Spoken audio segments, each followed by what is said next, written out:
Assalamu alaikum respected viewers. I'm Dr. Mohammad Ramazan Ansari, Assistant Professor of Pediatrics and Family Medical Specialist. इस video में मैं छोटे बच्चों के वालिदैन को ये मशवरा देने जा रहा हूँ कि रेडीमेड कपड़े जब भी ख़रीदें, उनको हमेशा बच्चे के ऊपर इस्तेमाल करने से पहले एक पानी धो लें। हल्का सर्फ कर लें या अच्छी तरह पानी में उसको धो लें। क्यों धो लें? क्या वजूहात हैं? क्या मसाइल हो सकते हैं रेडीमेड कपड़ों को बगैर धोए हुए पहनने से? जितना भी फाइबर क्लॉथ होता है, ये मल्टीपल मटीरियल से बनता है। इसमें पॉलिएस्टर भी होता है, इसमें वूल भी होती है, इसके अंदर पॉलीथाइलीन्स भी होते हैं, इसके अंदर और बहुत सारे पॉलीथीन्स होते हैं जो कि प्लास्टिक मटेरियल है बेसिकली। ये सब केमिकल्स जो हैं वो बच्चे के लिए मुज़र हो सकते हैं। अगर आप नहीं धोएँगे और ये केमिकल्स जब जब कपड़ा की कटाई होती है तो उस वक़्त इसके बहुत सारे छोटे-छोटे फाइबर्स जो हैं वो निकल के कपड़े के ऊपर लगे होते हैं।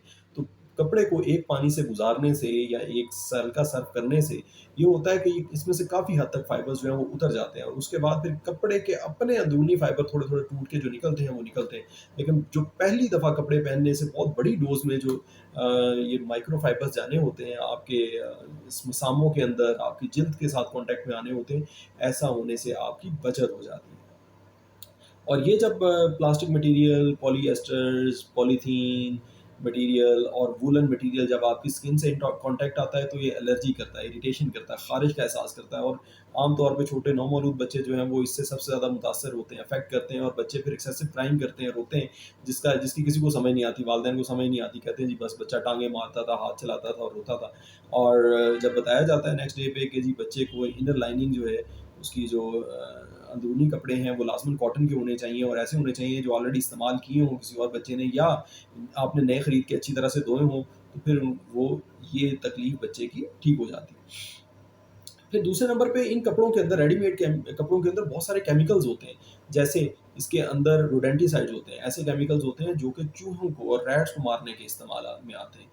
ये हम तो स्मेल नहीं करते हैं लेकिन चूहे इस केमिकल को स्मेल कर सकते हैं और इससे कपड़े बचे रह जाते हैं। इस बहुत सारे ऐसे होते हैं जो कि जो कपड़ों की टिड्डियाँ हैं, कपड़ों के जो खटमल हैं, उनको रिपेल करती हैं। बहुत सारे ऐसे केमिकल्स होते हैं, ये बड़े स्ट्रॉन्ग केमिकल्स होते हैं। फिर उसके बाद तीसरे नंबर पे इसके अंदर एंटी फंगल होते हैं कि फंगस ना लगे। इसके अंदर टर्माइट्स एंटी टर्माइट स्प्रेज होते हैं, ऐसे केमिकल्स लगे होते हैं जिसके साथ दीमक ना लगे। आप सबको पता है कि वेयर हाउसेस जितने भी हैं उनके अंदर बेइंतहा रहते हैं, खटमल रहते हैं, टिड्डियाँ रहती हैं, उनके अंदर चूहे रहते हैं, उनके अंदर दीमक लगी होती है। तो कपड़ों को स्टोर करने के लिए ज़रूरी होता है कि ये सारी चीज़ें उसके अंदर लगाई जाएँ, अदरवाइज़ फंगस वाले हो जाएँगे कपड़े, बदबू मार जाएँगे, कपड़ों के अंदर जो है वो सुराख हो जाएँगे, उनको कीड़े लग जाएँगे। तो इन इन सारी चीज़ों से बचाने के लिए उनको बहुत सारे कपड़ों को बहुत सारे केमिकल लगाए जाते हैं, जो कि बच्चे की जिल्द के अक्रॉस जज़ब होके हुए बच्चों की जिल्द बहुत नरम होती है और बच्चों का बॉडी सरफेस एरिया जो जिल्द का प्रोपोर्शन है बॉडी के प्रोपोर्शन के हिसाब से, बॉडी वज़न के प्रोपोर्शन के हिसाब से, बच्चों की जिल्द बहुत ज़्यादा बड़ी होती है उनके वज़न के लिहाज से। 3 किलो के बच्चे की जो पूरा बॉडी सरफेस एरिया है वो बहुत ज़्यादा होता है, तकरीबन 0.6 0.5 मीटर स्क्वायर होता है, व्हेयर एज़ एक पूरे एडल्ट 60 के 70 किलो के इंसान का body surface area 1.72 metre square होता है। एक 28 किलो के बच्चे का 1 metre square body surface area होता है और एक तकरीबन 12 किलो के बच्चे का 7.8 metre square body surface area होता है।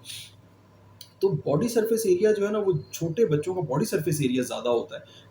उनकी जिल्द बहुत ज़्यादा होती है क्वांटिटी में बाकी जिस्म के वज़न के लिहाज से बहुत ज़्यादा होती है रिलेटिवली। तो जब आप कपड़ों का इतनी बड़ी जिल्द के साथ कॉन्टैक्ट में आते हैं वो रेडीमेड कपड़े तो इनसे केमिकल जज़ब होते हैं। बड़ों को रेडीमेड केमिकल शायद इतना ज़्यादा नुकसान ना करें जितना बच्चों को नुकसान करते हैं। ये बच्चे जब ऐसा रेडीमेड क्लॉथ पहनते हैं जिसको वॉश ना किया हो, जिसको एक सर्फ से ना गुज़ारा हो, तो वो केमिकल उसकी जिल्द के अक्रॉस जज़ब होते हैं।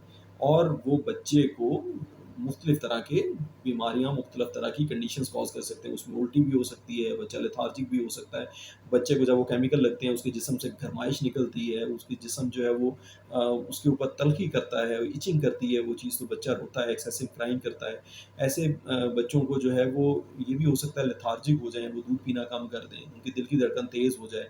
तो ये बहुत सारी ऐसी छोटी-छोटी ट्रिवियल चीज़ें आती हैं। डेफ़िनिटली ऐसा नहीं होता कि किसी भी बच्चे को कोई ओवर्ट पॉइज़निंग हो जाए, लेकिन इन केमिकल के एक्सपोज़र से बच्चों को ज़रूर कुछ ना कुछ डैमेज होता है।